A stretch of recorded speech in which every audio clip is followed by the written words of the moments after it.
On April the 14th, 2024, Glasgow's People's Palace will close for extensive renovation. So I thought I'd take you for a wander round and one last look at the inside of the palace before it shuts. Join me for this strange episode of Astonishing Glasgow.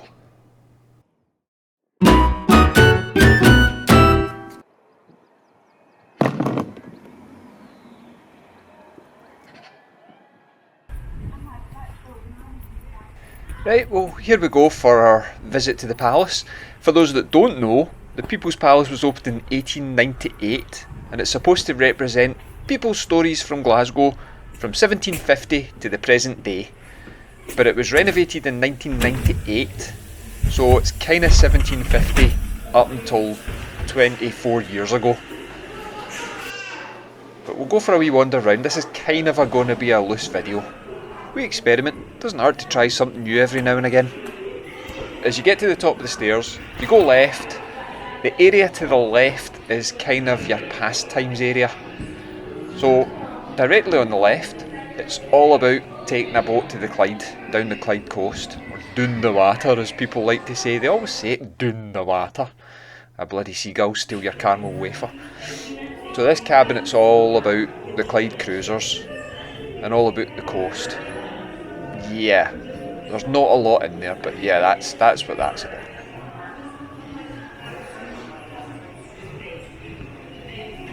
If you want to know more about the shipbuilding, I would say the Riverside Museum, but that's only really got model boats on a conveyor belt.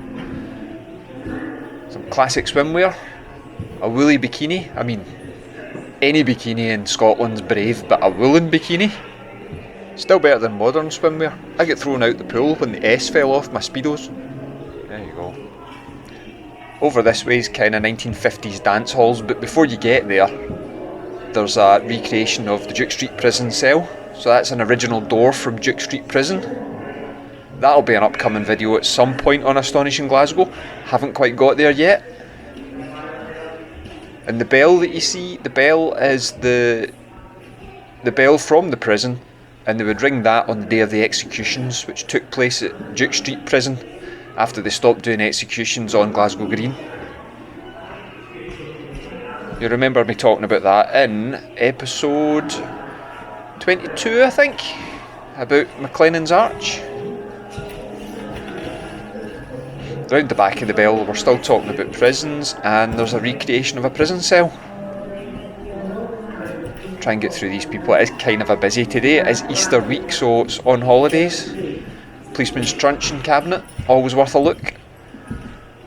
So this is a totally unofficial wander round. I probably shouldn't even be videoing inside the People's Palace, but it's worth recording because it'll soon be gone, and whenever they rebuild it, it'll be completely different, I imagine. So take our opportunities while they present themselves.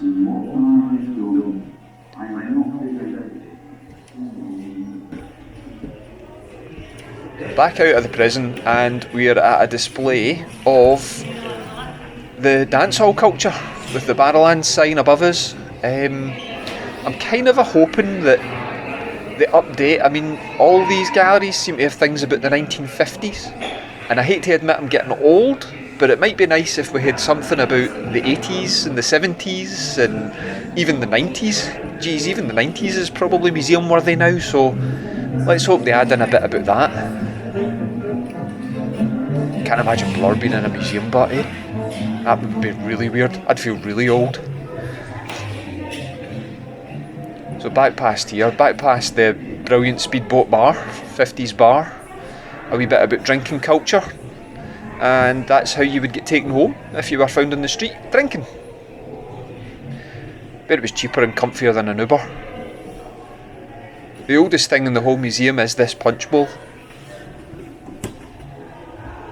tucked away in a wee cabinet in the corner.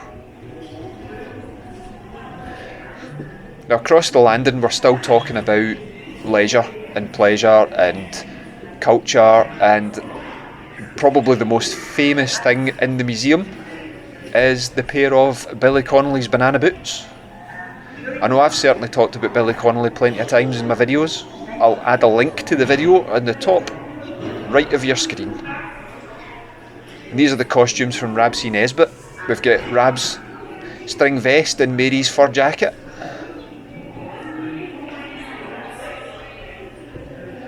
I think the sign kind of explains what we're walking into. This is the wartime exhibit. Actually, I've heard that inside the Anderson shelters quite often turns into a picnic shelter for people having their lunch, but not today.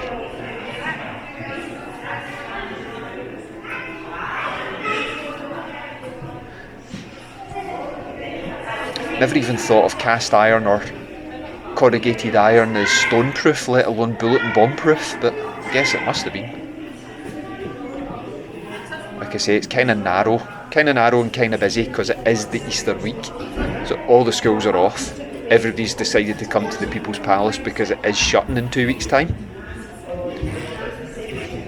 The recreation of the dairy. This was famous when I was growing up because it used to have a cheese wedge with "Smell Me" written on the side of it, and all sorts of weirdness. Never used to smell anything, not when I went. I think I've got a wee picture of it that I can add in here. Don't know how many of you remember that, but it's certainly not here anymore.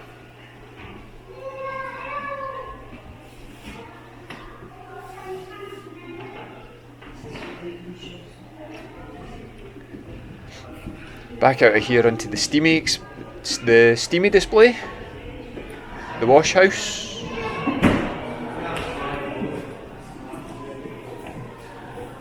And then it's up the stairs to the next level, to the upper level. Now while I walk up the stairs, it's probably a good time to say if you enjoy my videos, please hit the like and subscribe buttons. Remember to check out the brand new merch shop. There's deals happening all the time, so if you want to grab yourself a t-shirt or a hat or a bag or a sticker, check out the merch shop. The link is down below. Like I say, it's a bit of a narrow staircase and it's very busy. So the upper floor is properly about Glasgow people. So there's displays here of the fire system and the cast iron lampposts. That's Clippy's badges from the trams and the buses.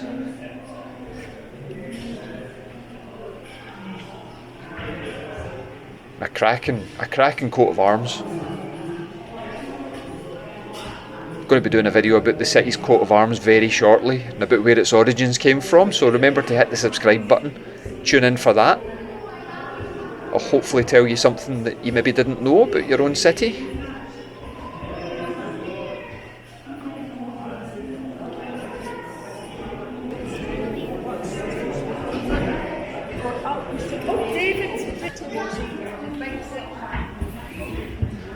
John McClane, remember I talked about John McClane in episode 47? All about Pollock Shaws. Oh, again, I'll pop the link at the top, but don't go and watch it until we get to the end of this video. Unless you're really hating this video, then do what you want. I'm not your boss. Walking about here trying to video this discreetly was really difficult. Apologies if you see yourself and didn't want to be in it, but there you go. Jimmy Reid, I imagine he'll become an episode at some point of Astonishing Glasgow. Right, now this is kind of a secret wee hidey hole. I mean, it is advertised, but as you can probably see, not a lot of people come up here.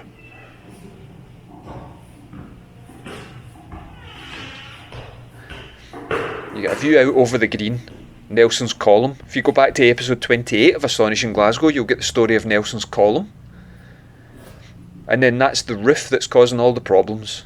Again, it was renovated in 1998, but as glass panels are starting to fail and fall off, they closed the winter gardens a few years ago now. They wanted to make sure nobody got a pain in the head.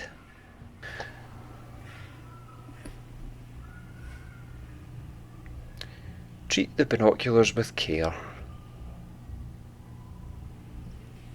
Oh, who's a good wee binocular? Oh, you're a good wee binocular. Right, back down into the gallery.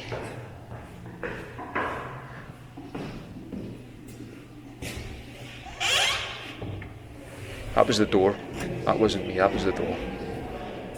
Now obviously we're into the darker parts of Glasgow's history. This is thought to be a slave collar, and it's marked as a slave collar. Nobody really knows for certain that it is a slave collar, but that's what it's marked as. Then the cottage in the picture, that's the next door to David Dale's cottage. That cottage is still there on Charlotte Street. If you go back to episode 35, you'll see all about David Dale and about the brilliant things he's done for the city. Now I don't know why these are all out of focus. There you go, right, they're focused. Nothing like having a marble bust of yourself. Most people don't even have a photograph of themselves or a selfie, but when you're rich, you get yourself a marble bust.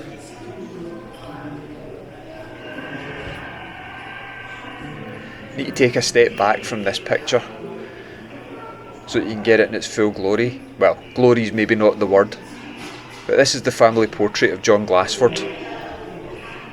You won't see it on the video, but when you look closely to the left, in the shadows, you can just make out that they've painted the slave in the painting.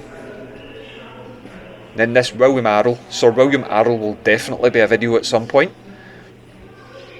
His company was behind the Tower Bridge in London, the Fourth Rail Bridge, the Finneson Crane. Without doubt he'll be a video at some point.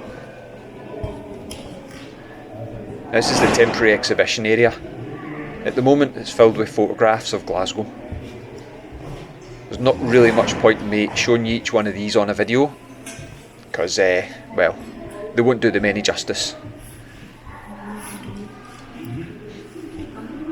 Now back across this floor and we get into what seems to be the busiest part of the museum.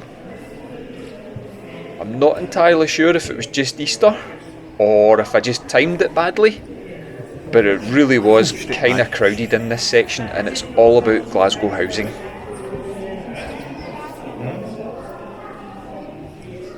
So I have to initiate a bit of a shuffle on this one.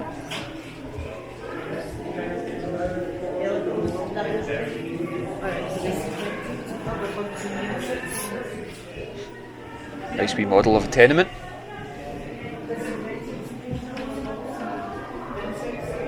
Now round here there is well, after the Wally Dugs, round about here there is a recreation of a single end flat, a tenement flat.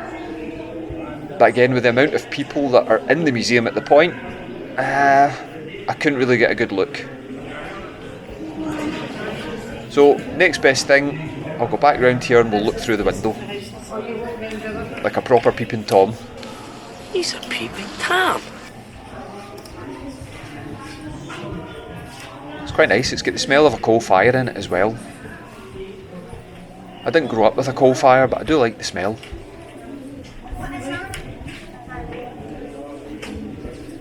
So it's narrow and crowded. This wee room in particular is kind of about poverty, and that's an original bed from the poorhouse and a set of pawnbroker's balls. I'll let you make your own joke on that one. I couldn't possibly comment.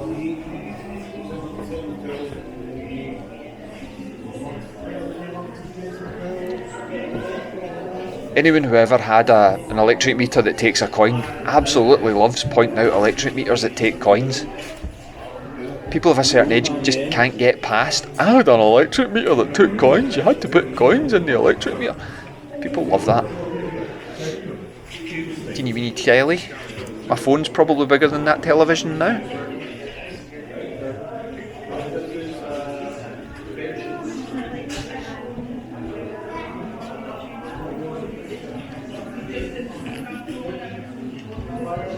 I would love a bath like that. I did actually get to have a bath in a bath like that when I stayed on the Queen Mary in Long Beach, California. It was cracking. Big huge stand-up cast iron bath. Right, back out of the crowds.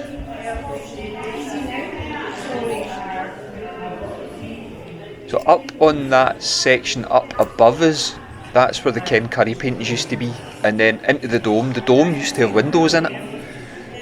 But because they were leaking and the light was bleaching the paintings, they took away the paintings and they painted over the windows in the dome. So hopefully when it's renovated, you'll see the light out the dome again. And a wee display about Mary Barber, episode 22, up in the top right hand side. Check it out after you've watched this one. So we'll quickly dive down these stairs, apart from one problem. There's quite a lot of people not going quickly down the stairs, so we'll respect them. We'll not push by, and we'll stop at the half landing and get a look out the window.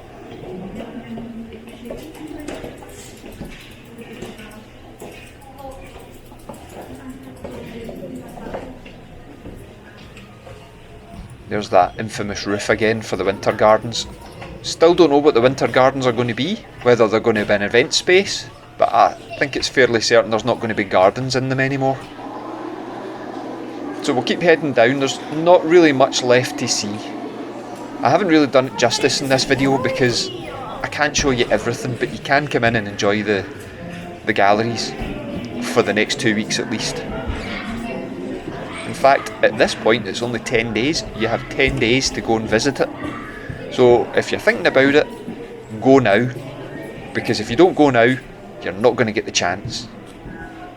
So these big windows used to look out into the winter gardens, but they've been painted up because the winter gardens are in a bit of a state right now and there's not much in there.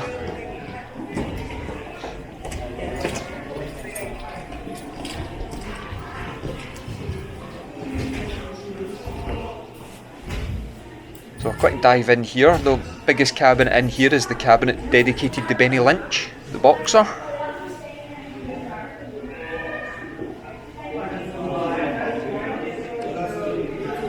Again, he'll probably be featuring in a future episode of Astonishing Glasgow.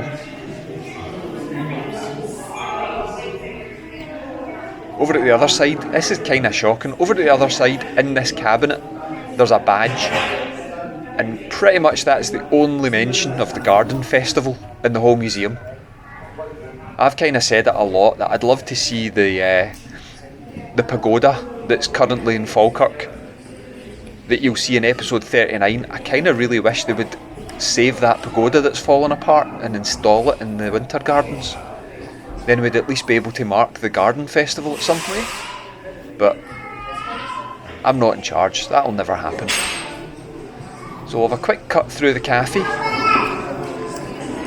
There was a shop here, but the shop closed before COVID, never was reinstated. The only reason I bring you through here is because in the cabinet there's a jar from a Lipton's shop, a Lipton's general store. If you go back to episode 55 about the Southern Necropolis where Lipton is buried, you'll get the whole story about him. And with that, it's pretty much had your full tour of the People's Palace before it closes for renovation. Whilst I wander through the revolving door, everybody loves a revolving door. I just want to say thank you very much for watching. If you've enjoyed my videos, hit the like and subscribe button. If you want to help me make more of these videos, then hit that super thanks button. These are the names of the people that have been super generous and donated since the last episode.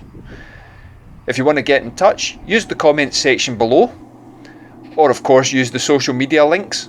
They're all down there in the description. Thank you very much again for watching. I'll see you next time in Astonishing Glasgow.